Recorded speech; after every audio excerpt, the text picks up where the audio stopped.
तो देखिए humanistic psychology के अंदर ही बहुत इंपॉर्टेंट नाम है अब्राहम मैस्लो, और इनका देखिए बहुत इंपॉर्टेंट फेमस कोट भी होता है, you can see over here on the screen also.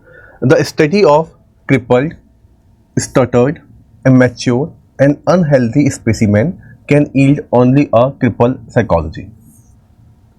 इस कोट के बेसिस पर ये सीधा का सीधा क्रिटिसाइज करते हैं सिगमंड फ्रॉइड को।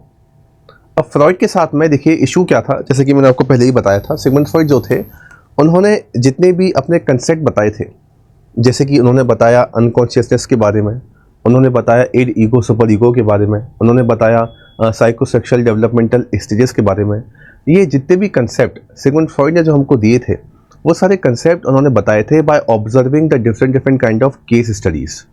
जैसे कि मैंने आपको बताया था एन्ना ओ की केस स्टडी उन्होंने की थी, और भी काफ़ी सारे पेशेंट इनके पास में आते थे। अब पेशेंट जो आते थे वो ऑलरेडी समस्याएं लेके आते थे, मतलब वो पेशेंट का जो बिहेवियर होता था वो ऑलरेडी एबनॉर्मल होता था। अब ऑलरेडी एबनॉर्मल बिहेवियर वाले पेशेंट उनके पास में आते हैं, फिर उनको वो ठीक करते हैं with the help of hypnosis और साइकोएनालिसिस, और फिर वहाँ से ये बताते हैं कि इनको समस्याएं इस वजह से हैं क्योंकि इनके अनकॉन्शियसनेस में या इडिगो सुपर ईगो या साइकोसेक्सुअल डेवलपमेंटल स्टेजेस के अंदर कुछ ना कुछ दिक्कतें हुई हैं। तो एक तरीके से इन्होंने क्या किया, एबनॉर्मल पेशेंट के एनालाइज करके अपनी साइकोलॉजी दी। अब मैस्लो क्या बोलते हैं कि अगर आप एबनॉर्मल पेशेंट को देखकर अपना कुछ कंसेप्ट बताओगे और फिर आप दुनिया में सब लोगों के ऊपर वो जनरलाइज कर लोगे तो वो ठीक नहीं है ना। तो इस वजह से इन्होंने बोला कि जो क्रिपल्ड, स्टटर्ड, इमेच्योर, अनहेल्दी स्पेसिमेन या जो पेशेंट हैं, क्योंकि देखिए इसी तरीके की शब्दावली का इस्तेमाल किया जाता था उस वक्त, उस टाइम पे, तो अगर आप ऐसा करेंगे तो वहाँ से जो साइकोलॉजी निकल के आएगी वो भी एक तरीके से क्रिपल्ड साइकोलॉजी निकल के आएगी। वो साइकोलॉजी सही साइकोलॉजी नहीं होगी, उस साइकोलॉजी को आप सब जगह जनरलाइज नहीं कर सकते। तो आप अगर एबनॉर्मल को देखते हैं तो आप इनको ना सब जगह जनरलाइज मत करो, ठीक है। It is only related to abnormal only. तो इस तरीके से ये जो फर्स्ट फॉर्म होती है, फर्स्ट फोर्स होती है साइकोलॉजी की, सिगमंड फ्रॉइड का साइकोएनालिसिस, उसको क्रिटिकली एनालाइज करते हैं। उसी तरीके से मैस्लो ये भी बोलते हैं कि जो बिहेवियरिस्ट का अप्रोच है ना, बिहेवियरिस्ट, वो भी देखिए वो भी काफ़ी लिमिटेड है, क्योंकि बिहेवियरिस्ट अप्रोच ने क्या किया, बिहेवियरिस्ट अप्रोच ने क्या बोला कि भाई एस और आर होते हैं। तो इस अप्रोच ने क्या किया, इंसानों को एक तरीके से मशीन की तरह बना दिया है कि मशीन में आप बाहर से, मतलब इन्होंने एक्सटर्नल फैक्टर्स के ऊपर बात की थी बिहेवियरिस्ट, इन्होंने इंटरनल फैक्टर्स के बारे में बात ही नहीं की। इंटरनल फैक्टर्स यानी कि हमारे अंदर मोटिवेशन होता है, हमारे अंदर इमोशंस होते हैं, इनके बारे में इन्होंने बिल्कुल ही बातें नहीं की। तो ये क्या है, बिहेवियरिस्ट क्या है, ये मैकेनिकल अप्रोच है। तो इस वजह से ये इसको भी बोलते थे कि ये भी गलत है, ये भी गलत है और ये भी गलत है। इसके अलावा देखिए बिहेवियरिस्ट के अंदर एक दिक्कत और थी। बिहेवियरिस्ट के अंदर हमने जैसे कुछ इंपॉर्टेंट नाम देखे थे, पेवलॉव, हमने नाम देखा था स्किनर। अब ये जो लोग हैं ना, पेवलॉव और स्किनर, इन्होंने जितनी भी अपनी स्टडीज की थी वो एनिमल के ऊपर की थी, और एनिमल पर जो स्टडीज की वही इन्होंने फिर नॉर्मल लोगों पर बता दिया।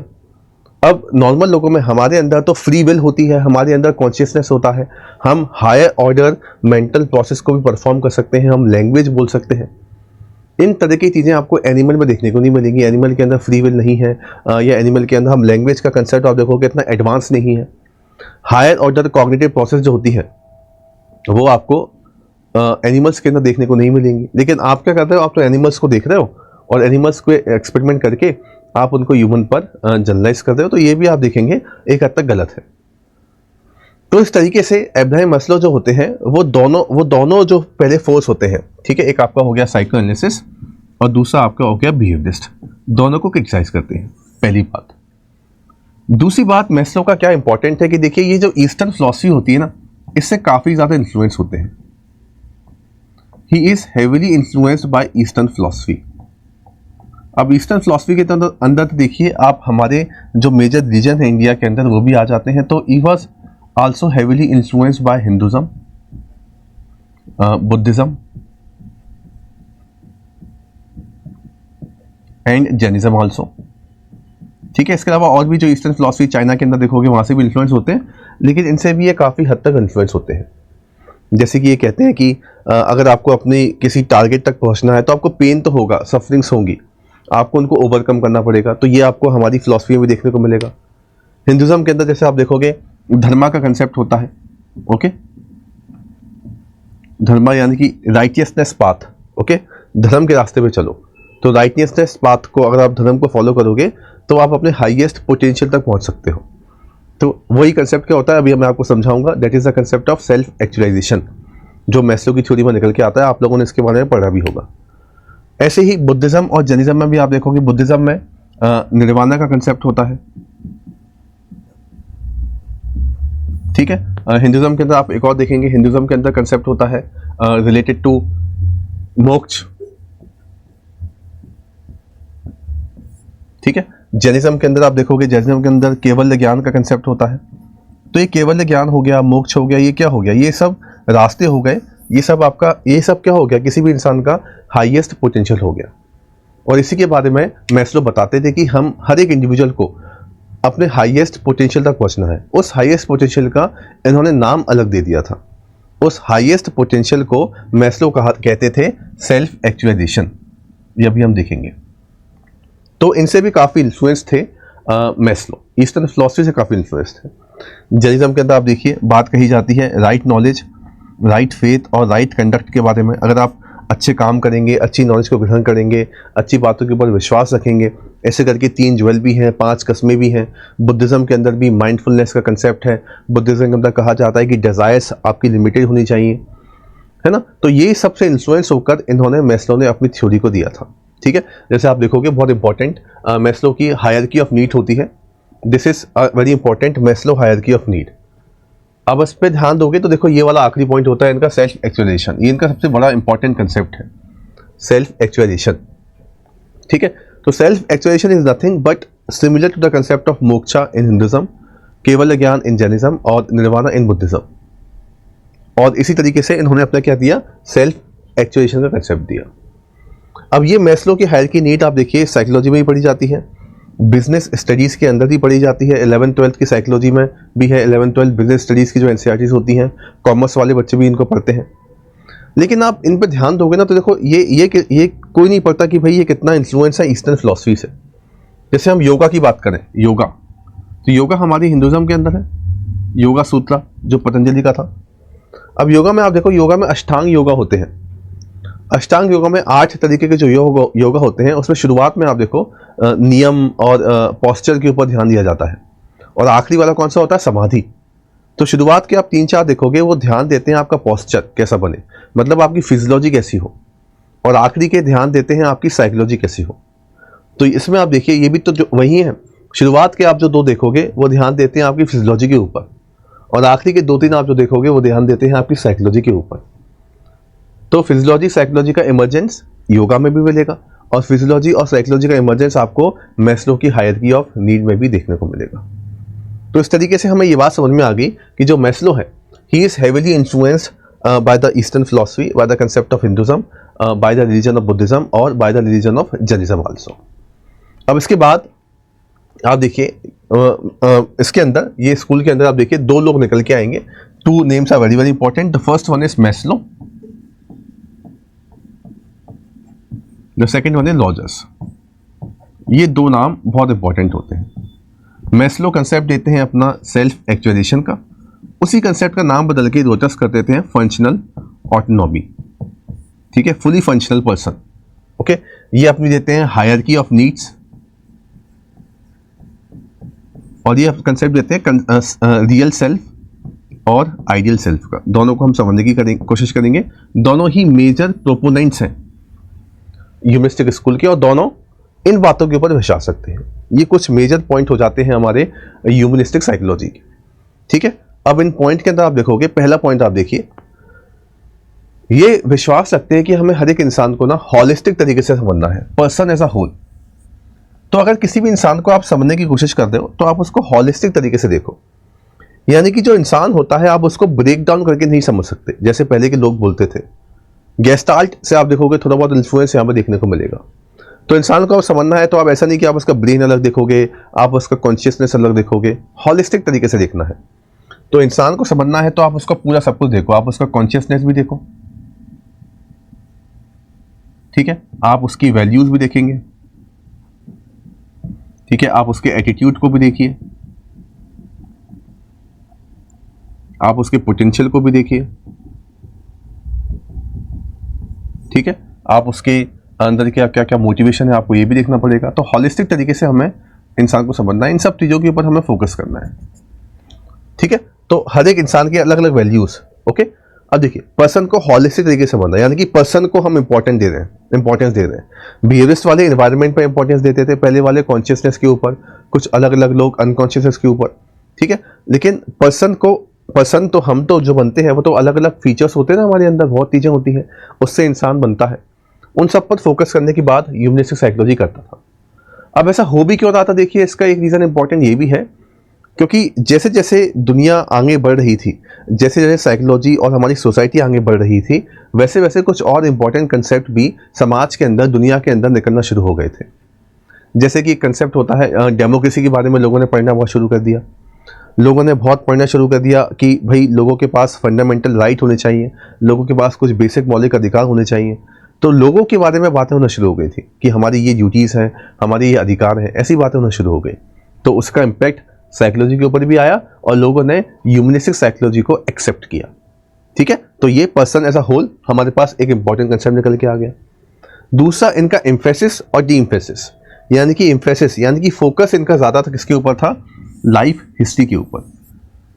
मतलब कि अगर मान लीजिए किसी इंसान के साथ, इंसान को कोई डिसऑर्डर है या उसको कोई बीमारी है या कुछ और परेशानी है उसको, तो हमें उसकी पूरी ज़िंदगी का इतिहास देखना है, हमें पूरी उसकी हिस्ट्री देखनी है। मतलब ऐसा नहीं कि भाई आपने सिम्टम देखा, दवाई दी और काम खत्म हो गया, उसकी लाइफ की हिस्ट्री देखो, ठीक है। उसका बर्थ कैसे हुआ, कहाँ हुआ, ये आप देखो, ठीक है। उसके पास्ट एक्सपीरियंसेस को आप देखो,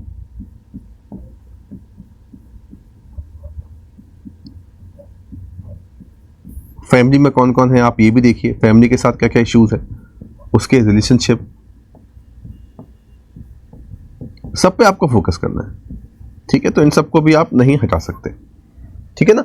तो emphasis upon the complete life history of the individual, it is also very very important. इसके ऊपर एम्फेसिस करना है और एक चीज के ऊपर डी एम्फेसिस करना है। डी एम्फेसिस किसके ऊपर करना है, वो करना है आपको एनिमल रिसर्च के ऊपर। जो मैंने आपको अभी बताया, एनिमल रिसर्च के ऊपर काफ़ी बात की जाती थी क्योंकि बिहेवियरिस्ट जो थे वो इसी के ऊपर विश्वास रखते थे। तो अब जो है ह्यूमनिस्ट क्या बोलते हैं कि हमें एनिमल रिसर्च को इग्नोर करना है। क्यों?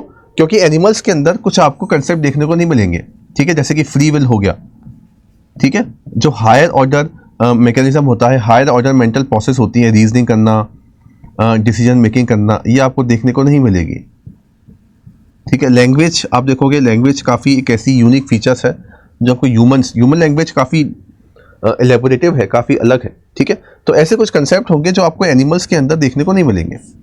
तो एनिमल्स को आप पढ़िए, लेकिन आप सेपरेटली पढ़िए। लेकिन एनिमल्स पे पढ़ने के बाद आप वही कंसेप्ट अगर आप ह्यूमन्स पे लगा देंगे तो that is not up to speed, वो ठीक नहीं है, जैसा बिहेवियरिस्ट वाले कर रहे थे। तो इन्होंने इसको बोला कि भाई ऐसा बिल्कुल भी हमें नहीं करना चाहिए।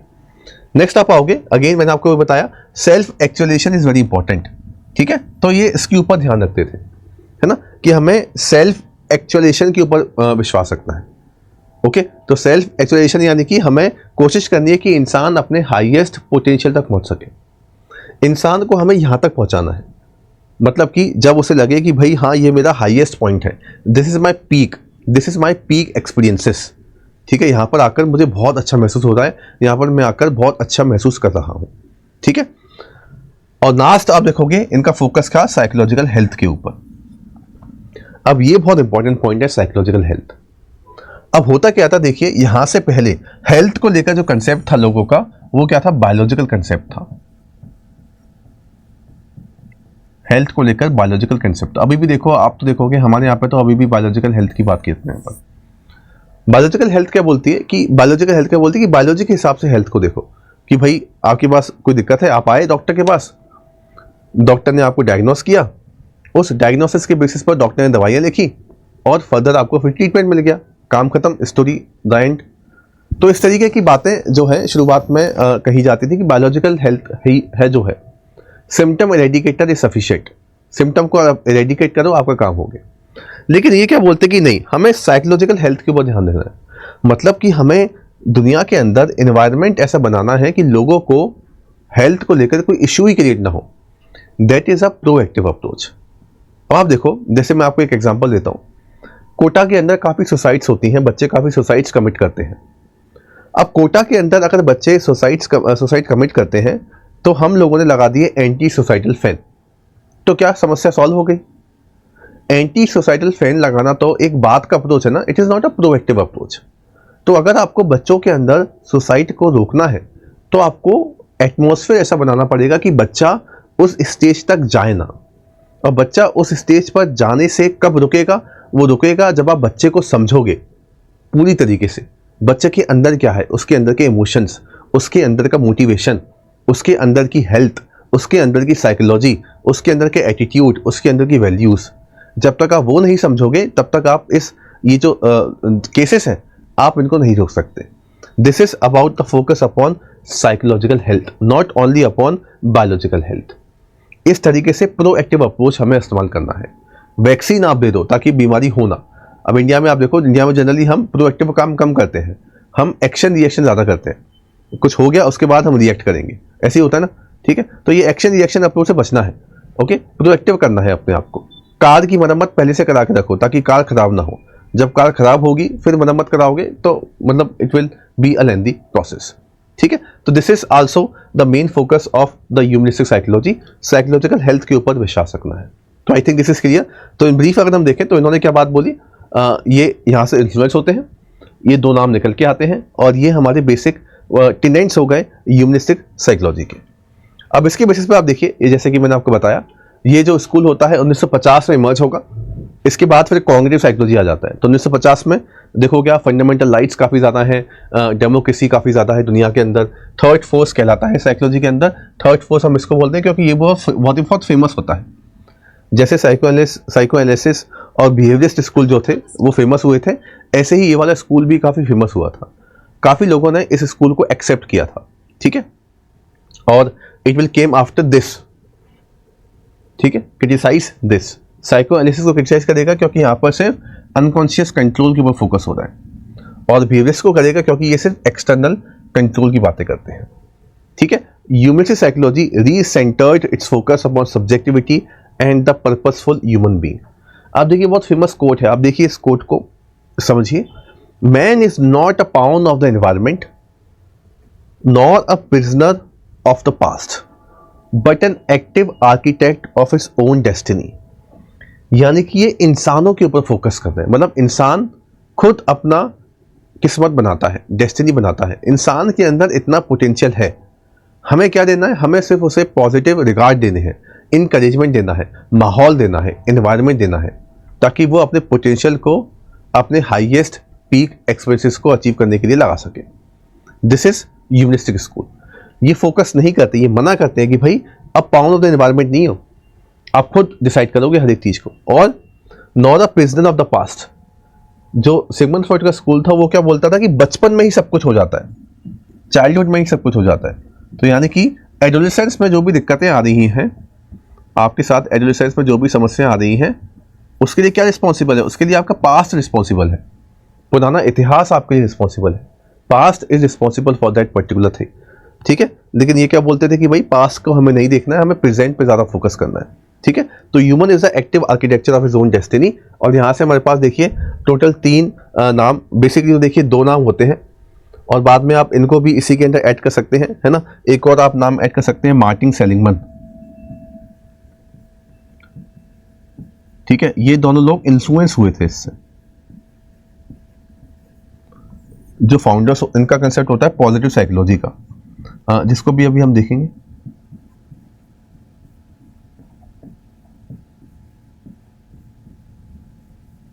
ये हमें पॉजिटिव साइकोलॉजी का कंसेप्ट देता है, ठीक है। तो 2 हमारे जो है मेन फाउंडर्स हैं, एक तो अब्राहम मैस्लो हो गए और दूसरे हमारे कार्ल रॉजर्स हो गए। मैस्लो, ठीक है, theory of motivation and hierarchy of needs देंगे।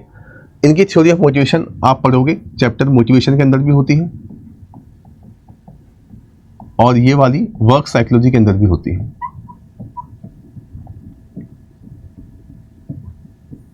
ठीक है। Karl Rogers concept of self exploration, unconditional positive regard देते हैं। इनकी एक थेरेपी होती है बहुत important, that is person centred therapy. इसको भी आप पेपर 2 में देखेंगे। पेपर 2 में जो थेरेपी चैप्टर आएगा वहां पर आप देखेंगे, ठीक है। तो इन दोनों के बारे में अभी भी हम देखेंगे ब्रीफ में। उसके बाद देखो, इन्हीं से इंस्पायर होकर ना 2 नए स्कूल और निकल के आते हैं।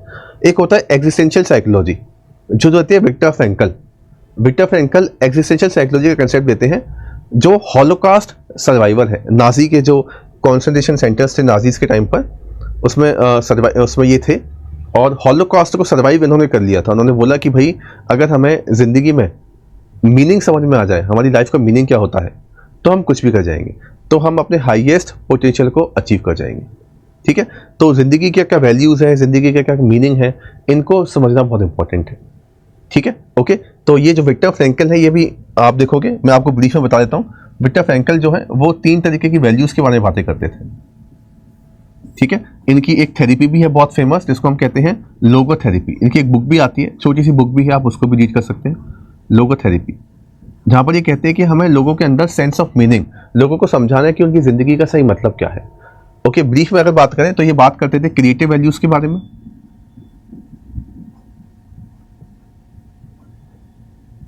ये बात करते थे एग्जिस्टेंशियल वैल्यूज़ के बारे में,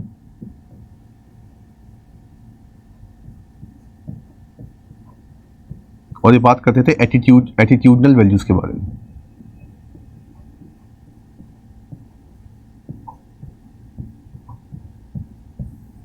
एटीट्यूडनल वैल्यूज़ के बारे में, ठीक है। इस तरीके से ये 3 वैल्यूज़ के बारे में उन्होंने बात किया, क्रिएटिव, एग्जिस्टेंशियल और एटीट्यूडनल। क्रिएटिव वैल्यूज़, हमें अपने अंदर क्रिएटिव वैल्यूज़ डेवलप करनी है। क्रिएटिव वैल्यूज़ वो वैल्यूज़ होती है जो हम सोसाइटी को देते हैं, ठीक है। हम सोसाइटी को कुछ देंगे on the basis of our work, ठीक है, on the basis of our art, तो ये क्रिएटिव वैल्यूज़ है। एक्सटेंशियल वैल्यूज यानी कि जो हम क्रिएटिव यानी कि जो हम सोसाइटी को देंगे, एक्सटेंशियल यानी कि जो हम सोसाइटी से लेंगे, बाहर की दुनिया से लेंगे। तो हम बाहर की दुनिया से लेते हैं लव, काइंडनेस, फ्रेंडशिप, ठीक है, ओके, फ्रेंडशिप हो गया, ये हम बाहर की दुनिया से लेंगे। और एटीट्यूडल वैल्यूज होती है यानी कि वो वैल्यूज जो हमारे अंदर होनी चाहिए, जिसके बेसिस पर हम जिंदगी में जो समस्याएं आती हैं उनको फेस कर सकें, ठीक है। तो करेज आप कह सकते हैं ना, करेजियस आपको होना बहुत इंपॉर्टेंट है, ठीक है, करेज, ये सब चीज़ें होना बहुत इंपॉर्टेंट है। तो ये विक्टर फ्रैंकल जो होते हैं हमारा इंपॉर्टेंट कंसेप्ट बताते हैं, और यहाँ पर ये 3 वैल्यूज़ की बात करेंगे। यहाँ से हमारी लोगो थेरेपी का जो कंसेप्ट होता है वो हमारे पास निकल के आएगा, ठीक है। तो ये विक्टर फ्रैंकल की कहानी हो गई, इनको अलग से देखेंगे क्योंकि ये मेन फाउंडर्स हैं, है ना। उसके अलावा मार्टिन सेलिगमन एक इंसान और देखने को मिलेंगे आपको। मार्टिन सेलिगमन जो होते हैं वो अलग से अपना एक स्कूल बनाएंगे, जो 1990 के बाद में बहुत फेमस होता है। मार्टिन सेलिगमन ये बताते हैं पॉजिटिव साइकोलॉजी के बारे में, इंस्पायर बाय ह्यूमनिस्टिक साइकोलॉजी। ये कहते हैं वही बात कि हमें इस बात के ऊपर विश्वास रखना चाहिए कि हम लोगों के अंदर बेसिकली, अगर हम एजुकेशन की बात करें, देखिए आज एजुकेशन के अंदर हम क्या करें, वैल्यूज़ बच्चों को सिखाएं। बच्चों को सिखाएं काइंडनेस क्या होता है, बच्चों को सिखाएं एम्पैथी क्या होता है, सिंपैथी क्या होता है, कंपैशन क्या होता है, ठीक है। जैसे आपने सुना होगा बहुत फेमस दिल्ली स्कूल का हैप्पीनेस करिकुलम प्रोग्राम होता है। तो happiness curriculum program is based upon the concept of positive psychology. लेकिन सारे स्कूलों में आपको देखने को मिलेगा नहीं। अभी रोट लर्निंग, कंपटीशन, इसकी बात होती है स्कूल्स के अंदर, लेकिन काइंडनेस क्या होता है, ठीक है, सोशल कनेक्टिविटी क्या होती है, मोरल वैल्यूज़ क्या होती हैं, इन पे ऊपर एम्फेसिस नहीं होता। लेकिन अगर किया जाए तो देखिए बच्चे के अंदर, अगर आप देखिए हम स्कूल के अंदर एक चैप्टर पढ़ते थे पहले के टाइम पर, मोरल वैल्यूज़, तो वो एक ही क्लास में होता था। लेकिन अगर मोरल वैल्यूज़ रेगुलर बेसिस पर समझाया जाए, उनका महत्व समझाया जाए, बॉन्डिंग क्या होती है, कनेक्टिविटी क्या होती है, तो आप देखिए इंसान की मेंटल हेल्थ के ऊपर हम कितना भारी इम्पैक्ट डाल सकते हैं, तो उसको कितना स्ट्रांग बना सकते हैं अगर शुरुआत से ही बच्चों को ये सब चीज़ें सिखाई जाए तो, ठीक है। तो ये मार्टिन सेलिगमन और लोगो थेरेपी के कंसेप्ट हो गए। इसके अलावा मैस्लो और रॉजर्स, ठीक है। तो पहले अगर बात करें मैस्लो की, तो मैस्लो अपना ये कंसेप्ट देते हैं, this is known as hierarchy of needs, ठीक है।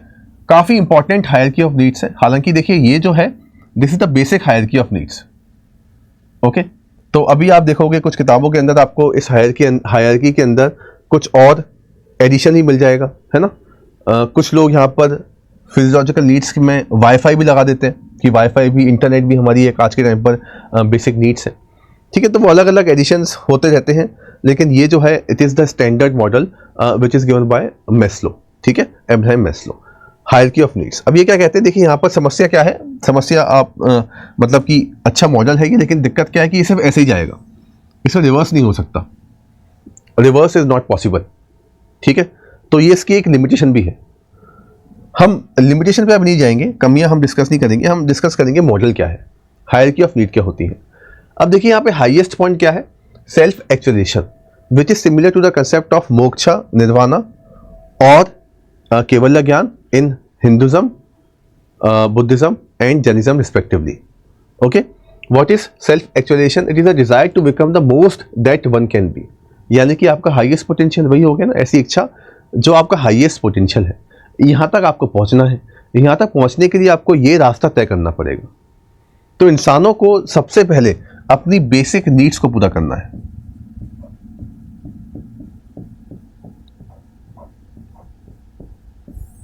सबसे पहले आपको अपनी बेसिक नीड्स को फुलफिल करना है। अब क्या होती है बेसिक नीड्स? बेसिक नीड्स यानी कि रोटी, कपड़ा, मकान, ठीक है, ओके। तो air, food, shelter, sleep, clothing, reproduction, these are the basic needs of the individual. जब आप इसको पूरा करोगे फिर आपको आगे अपने सेफ्टी नीड्स पर। सेफ्टी नीड्स यानी कि फिर क्या चाहिए लोगों को एम्प्लॉयमेंट चाहिए, लोगों को सिक्योरिटी चाहिए, लोगों को पर्सनल सिक्योरिटी, एम्प्लॉयमेंट, रिसोर्सेज, ठीक है, छत चाहिए, इंश्योरेंस चाहिए, दिस इज सेफ्टी नीड्स। फिर आता है नेक्स्ट, आप देखिए love and belongingness. Love and belongingness की अगर हम बात करें तो इस पैरामीटर्स में लोगों को क्या चाहिए, लोगों को सेंस ऑफ बिलोंगिंगनेस, ठीक है, दोस्ती चाहिए, सेंस ऑफ कनेक्टिविटी, फैमिली चाहिए। एस्टीम पे बात करें तो इज्जत, ठीक है, एस्टीम बहुत इंपॉर्टेंट है, रिस्पेक्ट बहुत इंपॉर्टेंट है, स्टेटस बहुत इंपॉर्टेंट है, रिकॉग्नाइजेशन बहुत इंपॉर्टेंट है, पहचान बहुत चाहिए उन लोगों को, और फिर जाके पहुंचेंगे वो अपने हाईएस्ट पोटेंशियल पर। इस तरीके से ह्यूमंस अपने आप को ग्रो करते हैं, इस तरीके से ह्यूमंस अपने आप को मोटिवेट करते हैं। जैसे कि फॉर एग्जांपल अगर हम इसमें लेने की कोशिश करें, देखिए अगर हम देखिए काफ़ी इंपॉर्टेंट थ्योरी है ये, काफ़ी जगह आप अप्लाई भी कर सकते हो। जैसे सबसे पहले अगर हम बात करें कंपनी में, मान लीजिए कोई कंपनी है, आपने ज्वाइन किया, वहाँ पर आपको सबसे पहले बेसिक पे मिलती है। उस बेसिक पे से आप अपनी फिजियोलॉजिकल नीड को पूरा करते हो। फिर वो कंपनी आपको इंश्योरेंस देगी, उस इंश्योरेंस की बेसिस पर आप अपनी सेफ्टी नीड को पूरा करोगे। फिर वो कंपनी आपको एक टीम देगी जिसके बेसिस पर आप दोस्त बनाओगे, लव एंड बिलोंगिंगनेस होगा। फिर वो कंपनी आपको टीम का हेड बनाएगी या आपको एम्प्लॉय ऑफ द मंथ का अवार्ड देगी ताकि आपको रिस्पेक्ट मिले, और फिर फाइनली आपको मैनेजर या आपकी हाईएस्ट जो भी पोस्ट होती है वहाँ पर आपको पहुँचा देगी। इसी तरीके से one by one, step by step आप देखोगे हर एक टीम के अंदर प्रमोशंस होते हैं, हर एक ऑर्गेनाइजेशन के अंदर काम होता है। तो इस तरीके से आप वर्क साइकोलॉजी के अंदर इसको अप्लाई कर सकते हैं, ठीक है। लेकिन बात यहाँ तक नहीं रुकेगी, इसको आप कंज्यूमर साइकोलॉजी के अंदर भी अप्लाई कर सकते हो। कैसे अप्लाई करोगे? देखो, कंज्यूमर साइकोलॉजी यानी कि कंज्यूमर साइकोलॉजी जो होती है वो समझने की कोशिश करती है कि लोगों को हम कैसे कोई प्रोडक्ट बेच सकें, है ना, एडवर्टाइजमेंट के ऊपर कैसे ध्यान दे सकें। आपने देखा होगा आज के टाइम पर एक कंसेप्ट बहुत निकल के आया है कि ऑक्सीजन बार, ऑक्सीजन रेस्टोरेंट। तो लोग ऑक्सीजन रेस्टोरेंट के अंदर आपको अच्छी ऑक्सीजन मिलेगी, तो वो क्या टारगेट कर रहे हैं, वो इस पर टारगेट कर रहे हैं। अब लोगों को पता है कि भाई ये तो फिजियोलॉजिकल नीड है, लोग आएंगे ही आएंगे, इस तरीके से वो अपना प्रोडक्ट देते हैं। ऐसे ही आप देखोगे, आपने देखा होगा जो खाने पीने की दुकानें होती हैं, जो कपड़े की दुकानें होती हैं, वो बहुत चलती हैं, क्योंकि again why they are targeting upon physiological need, ठीक है। सेफ्टी नीड में आप देखोगे इंश्योरेंस वाली जो कंपनीज होती हैं वो सेफ्टी नीड्स को पहले दर्शाएंगी। कोई भी इंश्योरेंस का एडवर्टाइजमेंट होता है तो पहले आप देखोगे, पहले एक ऐसी तस्वीर आती है जहाँ पर उसकी डेथ हो जाती है टर्म इंश्योरेंस में, ताकि आपके अंदर क्यूरोसिटी, आपके अंदर ये जिज्ञासा डेवलप हो कि भाई आपको सेफ रहना है तो आपको इंश्योरेंस लेना पड़ेगा, ठीक है। तो सेफ्टी को टारगेट करेंगे। लव एंड बिलोंगिंगनेस, आप देखोगे KFC का फ्रेंडशिप बकेट आता है, ये ऐसे प्रोडक्ट होते हैं वहाँ पे दोस्ती दिखाई जाती है। पिज़्ज़ा के जो ऐड आते हैं, है ना, लोग दोस्त साथ में जा रहे हैं, एंजॉय कर रहे हैं, ठीक है। Esteem needs, self esteem, status, okay. जो आप देखोगे ब्यूटी प्रोडक्ट्स होते हैं, वहाँ पे दिखाया जाता है कि भाई इस तरीके का ब्यूटी प्रोडक्ट का इस्तेमाल किया तो उसकी रिस्पेक्ट बढ़ गई, उसका एस्टीम बढ़ गया, लोग देख रहे हैं उसको, पहचान रहे हैं, ठीक है। सेल्फ एक्चुअलाइजेशन, आपका इनर पोटेंशियल समझाने की कोशिश की जाती है। अलग अलग आप देखो कैंपेन्स होती हैं, अलग अलग प्रोग्राम होते हैं जो आपके इनर पोटेंशियल को निकालने की, बताने की बातें करते हैं। देखोगे आप, वो 100 रुपये में ये फॉर्म भर दो तो ये आपको वो बताते, वो सब ये तो होता है, it is the same process, ठीक है, तो इस तरीके से आप देखोगे this is the Maslow hierarchy of need. इसको आप मोटिवेशन में भी अप्लाई कर सकते हैं, इसको आप वर्क साइकोलॉजी के अंदर भी अप्लाई कर सकते हैं, और इसको आप कंज्यूमर साइकोलॉजी के अंदर भी अप्लाई कर सकते हो, जो पेपर 2 में आपको देखने को मिलेगा। ठीक है, बात समझ में आई? I hope it is clear to everyone. This is Maslow hierarchy model. ये मैस्लो का हायरार्की ऑफ नीड्स होता है। ठीक है, देखिए जैसे कि हम इसको ऑर्गेनाइजेशन के अंदर है ना, boost for HRD and employ motivation. Okay, इसके अलावा एजुकेशन में, एजुकेशन के अंदर भी अप्लाई कर सकते हैं बच्चों को ग्रोथ दिखाने के लिए, है ना, बच्चों के अंदर की ये सब चीज़ों को डेवलप करना है ना, हमें बच्चों के अंदर इंटेंसिव मोटिवेशन डेवलप करना है। ठीक है, कैसे करोगे? बच्चों को सिखाओ, बच्चों के अंदर स्किल्स डेवलप करो। किसी के अंदर भी इंटेंसिव मोटिवेशन को डेवलप करना है तो 3 फैक्टर्स के ऊपर आप काम कर सकते हैं। ठीक है, वो फैक्टर्स होते हैं autonomic competence, ACR।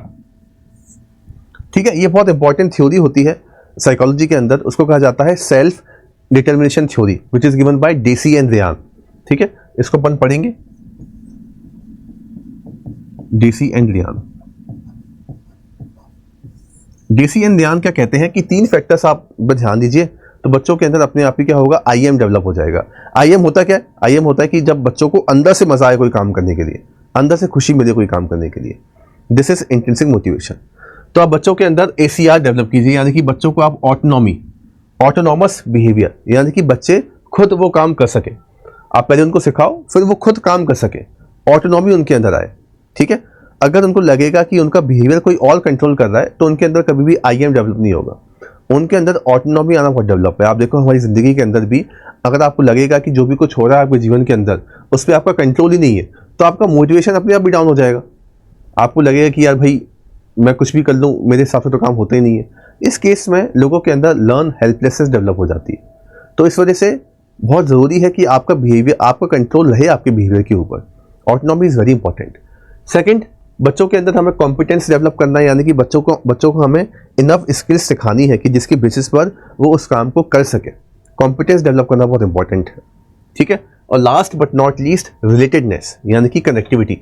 Social connection is also very important. ठीक है, सोशल कनेक्शन जो है वो भी बहुत इंपॉर्टेंट होता है।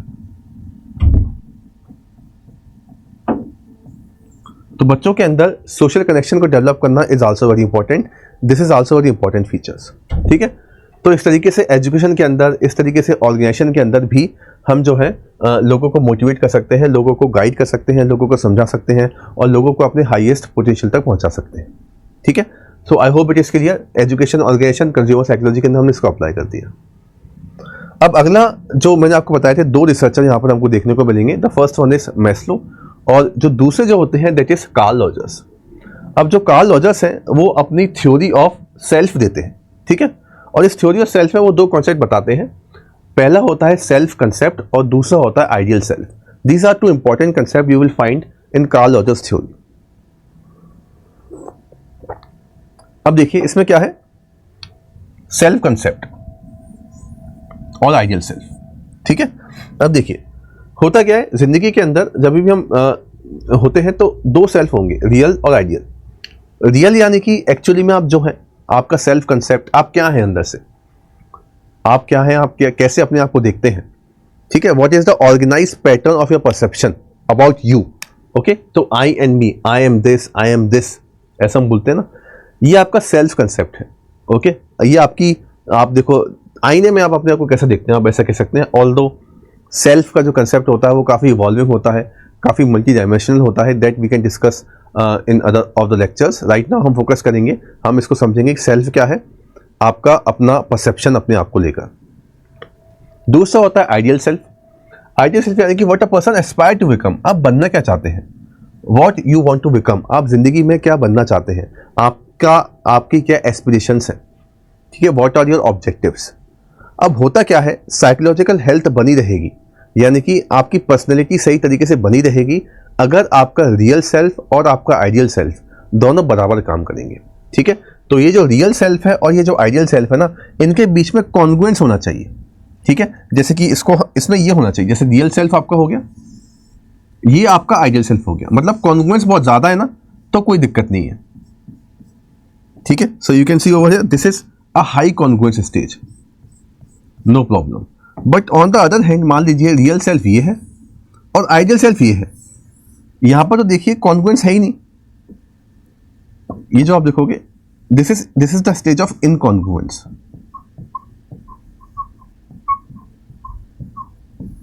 This is the stage of congruence. ठीक है, तो जब ऐसा होगा ना तो दिक्कतें आना शुरू हो जाती हैं। ठीक है, तो रियल सेल्फ आइडियल सेल्फ में कॉन्ग्रुएंस होना बहुत इंपॉर्टेंट है, मतलब कि मैच होना चाहिए बिटवीन सेल्फ एंड एक्सपीरियंस, तो साइकोलॉजिकल हेल्थ बनी रहेगी।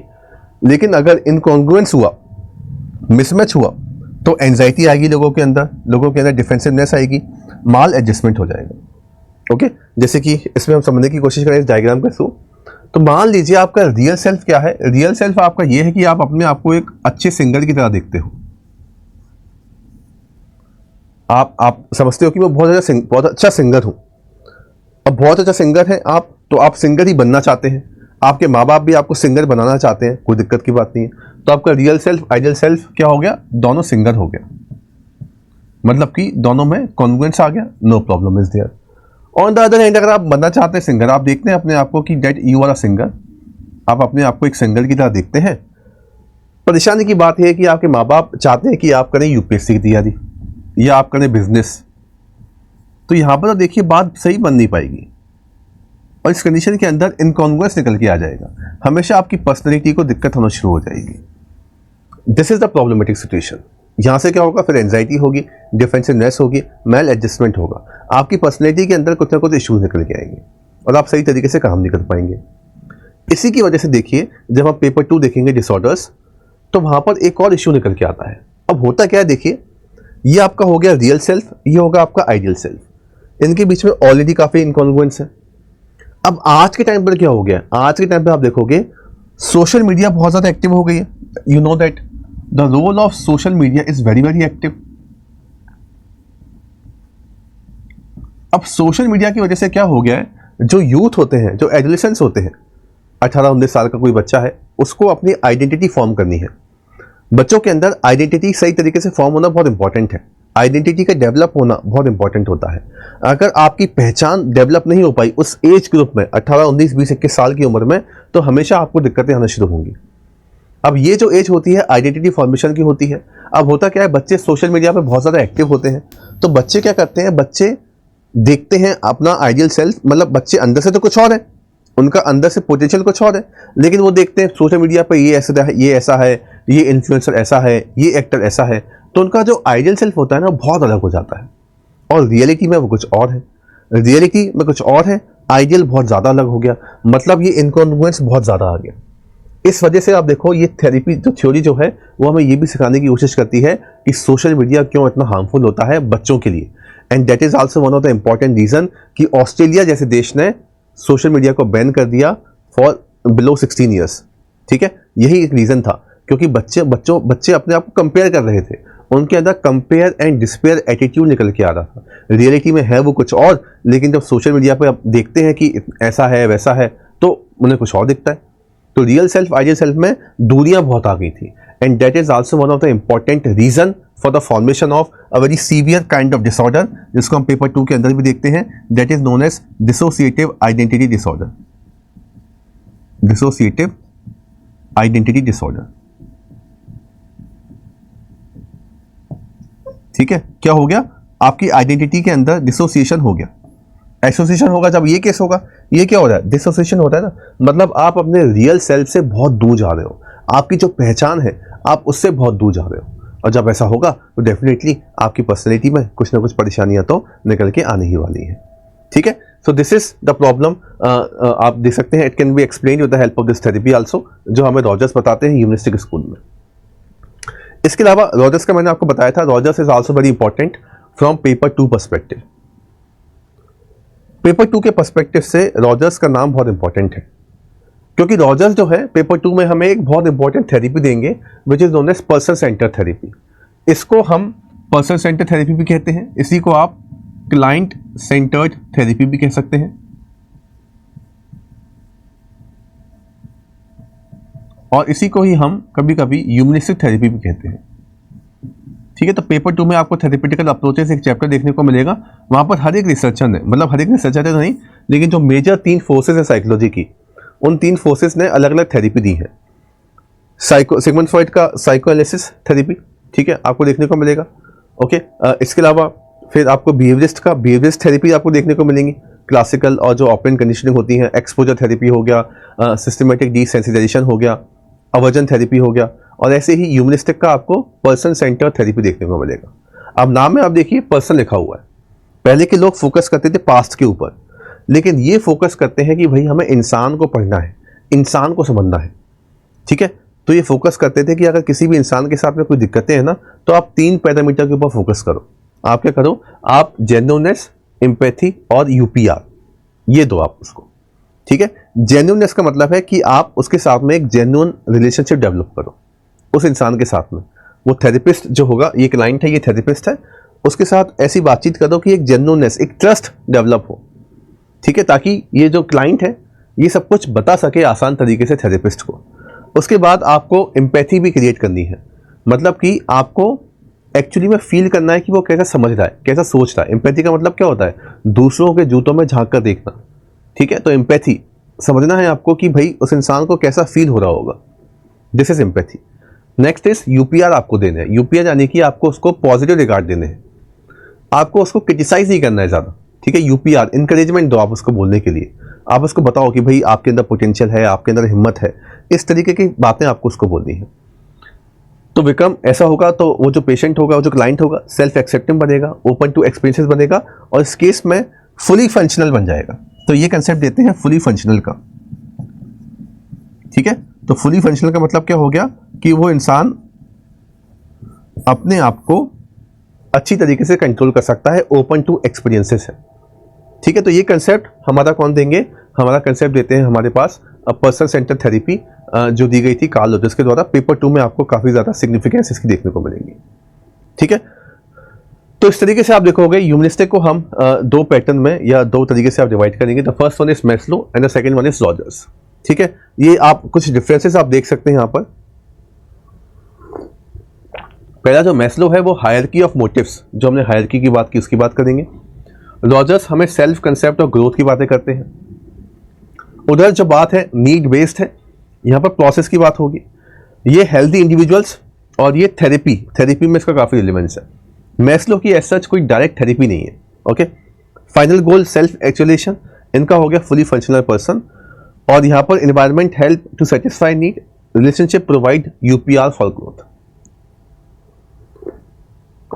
तो यहाँ से हमें कुछ थेरेपी को लेकर कुछ इंपॉर्टेंट बातें समझ में आना शुरू हो जाती हैं। अब ध्यान देने वाली बात यह है कि ये जितने भी अप्रोच है ये हमने देखे हैं फ्रॉम अ इंट्रोडक्शन पर्सपेक्टिव, ये अभी बहुत डिटेल में नहीं है। अब देखिए जैसे इस थेरेपी की मैं बात करूँ तो इस थेरेपी में दिक्कतें ही बहुत सारी हैं, ओके। जैसे मान लो कोई बहुत ऐसा कोई पेशेंट है जिसको सिजोफ्रेनिया है या जिसको पर्सनैलिटी डिसऑर्डर्स है, तो उनको हम ये थेरेपी नहीं दे सकते, वहाँ पर ये फेल हो जाएगा काम। उनके लिए हमें कुछ और तरीके अपनाने पड़ेंगे उनको ट्रीट करने के लिए। तो लेकिन फिर भी इसकी उपयोगिता आपको बहुत ज़्यादा देखने को मिलेगी, ठीक है। तो काफ़ी केसेस में ये हेल्पफुल भी प्रूव होती है और काफ़ी केसेस में आपको इसकी लिमिटेशन भी देखने को मिलेंगी। ऐसे ही ये जो मैस्लो का मॉडल हमने देखा, ये भी अपने आप में परफेक्ट नहीं है, काफ़ी लोग क्रिटिसाइज भी करते हैं इसको, ठीक है। काफ़ी लोग ये बोलते हैं कि ये वेस्टर्न कंसेप्ट के ऊपर है, वेस्टर्न फिलॉसफी के ऊपर है, वेस्टर्न कल्चर के ऊपर। जैसे आप इंडिया में देखो, इंडिया के अंदर तो लोग यहाँ से ऊपर ही नहीं उठ पाएंगे। इंडिया के अंदर तो एब्सोल्यूट पॉवर्टी बहुत ज़्यादा है, रोटी कपड़ा मकान लोगों के पास है ही नहीं। वेस्टर्न देशों के अंदर देखो ये तो बहुत जल्दी पूरा हो जाता है, वो यहाँ से शुरू करते हैं अपनी कहानी। उसके अलावा इंडिया में आप देखो, इंडिया के अंदर कभी कभी लव से ज़्यादा इंपॉर्टेंट ये हो जाता है रिलीजन बहुत इंपॉर्टेंट है, उसके बारे में एग्जैक्टली यहाँ पे कोई बात नहीं की गई है ना। तो यहाँ पर आप देखो, और एग्जैक्टली ये क्या बोलते हैं, ये बोलते हैं कि भाई ऐसे ही फॉलो होना है। लेकिन कभी कभी हमारे यहाँ पर एस्टीम से हम यहाँ पे आ जाते हैं, प्यार के लिए कभी हम ऊपर चले जाते हैं, कभी नीचे आ जाते हैं, ऐसा भी तो होता है, ठीक है। तो ऊपर नीचे भी होता रहता है। तो काफ़ी लोग जो है इसको क्रिटिसाइज भी करते हैं। जैसे कि एक बहुत इंपॉर्टेंट मॉडल निकल के आता है जिसको हम पढ़ेंगे पेपर 2 के अंदर, that is known as ERG model. जो एल्डरफल का मॉडल है वो उसको बहुत ज़्यादा क्रिटिसाइज करेगा। एल्डरफल है ना, जो अपने खुद के 3 बोलते हैं कि बोले ऐसा कुछ नहीं होता, कभी भी कोई इधर आ सकता है, ऊपर आ सकता है, रिजिड नहीं है, ठीक है। तो एग्जिस्टेंशियल आप बोले रिलेटेडनेस और ग्रोथ, ठीक है, ये ERG मॉडल देंगे इसको क्रिटिसाइज करते हुए।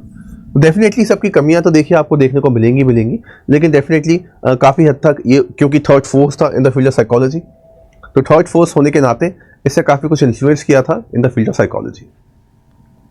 तो अभी तक की जो कहानी को हम समझें तो हमने जो रॉजर्स है उसको देख लिया, ठीक है।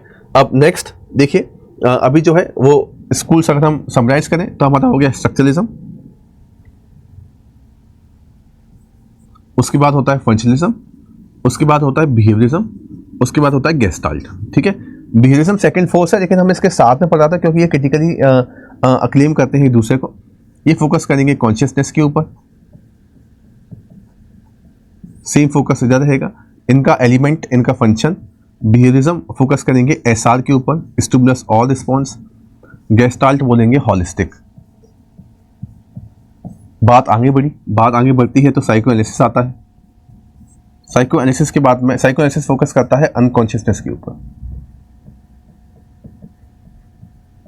ठीक है। उसके बाद निकल के आता है हमारा ह्यूमनिस्टिक। जो ह्यूमनिस्टिक है वो फोकस करता है ह्यूमन के ऊपर, और इसके लिए पर्सन सेंटर्ड अप्रोच है ये, ठीक है। तो इसके लिए पर्सन बहुत इंपॉर्टेंट है। तो ये हमारे कुछ स्कूल्स निकल के आ जाते हैं। अब क्या होने वाला है? अब होने वाला है एक रिवॉल्यूशन, ठीक है। उस रिवॉल्यूशन से पहले ये देखिए, ये ह्यूमनिस्टिक इस तरीके से आगे बढ़ा था। ह्यूमनिस्टिक आया था 1950 में, मैंने आपको बताया था। इसी इंस्पायर होकर हमारे पास आया था पॉजिटिव साइकोलॉजी 1990 के आसपास, जो कौन देते हैं हमें? मार्टिन सेलिगमन, ठीक है। तो ये हमें देंगे मार्टिन सेलिगमन। और थोड़ा सा मैंने आपको एक थोड़ा टाइमलाइन मैंने आपको गलत बता, जो एग्जिस्टेंशियल साइकोलॉजी था जो विक्टर फ्रैंकल का था, वो पुराना है, वो पहले का ही है, ठीक है। लेकिन थोड़ा बहुत रिलेट करता है ह्यूमनिस्टिक से, तो हमने बात कर दी थी। तो विक्टर फ्रैंकल का जो अप्रोच है वो बाद में नहीं आया था, वो पहले ही आ गया था, क्योंकि हॉलोकास्ट तो पहले हो चुका है। तो वो थोड़ा शायद मैंने आपको बोल दिया था कि वो बाद में आया था, लेकिन वो पहले आया था। और इसके बाद पॉजिटिव साइकोलॉजी के बाद में वेलबींग साइंसेस यहाँ पे कवर हो जाती है, ठीक है। So these are the important schools, okay.